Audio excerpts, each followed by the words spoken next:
বড় দুঃসংবাদ কেকেআর ভক্তদের, পুরো আইপিএল 2026 নেই মুস্তাফিজুর। বন্ধুরা, আপনারা যদি দেখতে চান তার ভিডিওটি শেষ অবধি দেখতে হবে, চ্যানেলটিকে সাবস্ক্রাইব করে একটা লাইক দিতে হবে এবং নোটিফিকেশন বেল আইকন দাবাতে হবে। পুরনো ব্যর্থতার বৃত্তে আর ফিরতে চায় না কলকাতা নাইট রাইডার্স। সেই লক্ষ্যে আইপিএল 2026 নিলামে সর্বশক্তি দিয়ে দল গুছিয়েছে শাহরুখ খানের ফ্র্যাঞ্চাইজি। 64 কোটি 30 লাখ টাকা হাতে রেখে প্রায় যাকে চেয়েছে তাকে পেয়েছে কেকেআর। সবচেয়ে বড় চমক, 9 কোটি 20 লক্ষ টাকার বিনিময়ে বাংলাদেশের কাটার মাস্টার মুস্তাফিজুর রহমানকে দলে নেওয়া। কিন্তু এই দল বদলের পর থেকে তৈরি হয়েছে বিতর্ক। মুস্তাফিজুর কেকেআরে যোগ দেওয়ার সঙ্গে সঙ্গে সোশ্যাল মিডিয়ায় একাংশের বয়কটের ডাক উঠে এসেছে। এরই মধ্যে আরও বড় খবর, পুরো আইপিএল 2026 টুর্নামেন্টে হয়তো তাকে পুরো সময়ের জন্য পাবে না কলকাতা।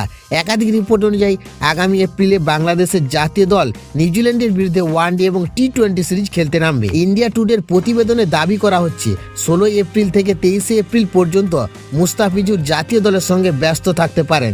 যদিও সিরিজের চূড়ান্ত সূচি এখনও প্রকাশ্য আসেনি, তবে যেহেতু মুস্তাফিজুর বাংলাদেশের টি-20 দলের গুরুত্বপূর্ণ সদস্য, তাই টি-20 সিরিজ খেলতেই হতে পারে তাকে।